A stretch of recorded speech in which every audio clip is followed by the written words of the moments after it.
Hello, good morning mga kapaksiw.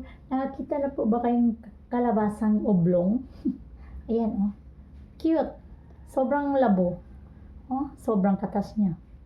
Ito, gugulayin natin ito mga kapaksiw kasi masarap to para sa mga bata at saka yung mahina ang paningin. Kaya ito mga kapaksiw, ang kalabasang oblong.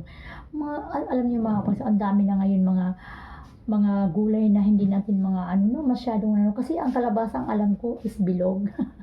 Hindi bilog, kumbaga para siyang ano, pinggan. Ito oblong. Grabe. Yan, balatan na natin mga kapagsiw. Magbalat na tayo. Yes, mga kapagsiw. Dito na magbabalat na tayo sa ating mga gawaing pangluto. Yes. Grabe. Ito na mga kapagsiw.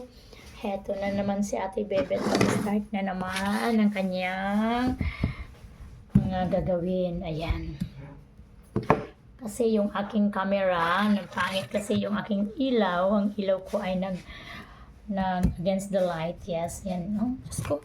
Tigas mga kapagsiw. Tigas.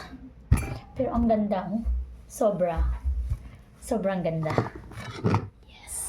Sobrang ganda mga kapagsiw. Kailang mga kapagsiw, hanap ako ng area na hindi masyadong blurred. Yan mga kapagsiw. Ganda. Yes, balatan natin ito mga kapagsiw. Wala kasi ang pambalat kasi mga kapagsiw, yung pillar, hindi kayanin ito eh. Kaya kutsilyo na lang. Ay, tumutulo mga kapagsiw. Grabe oh.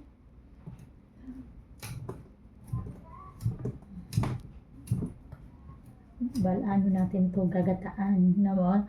Mayroong panghalong labahita tuyo ba yung pinatuyong labahita, ang sarap nun, puro laman.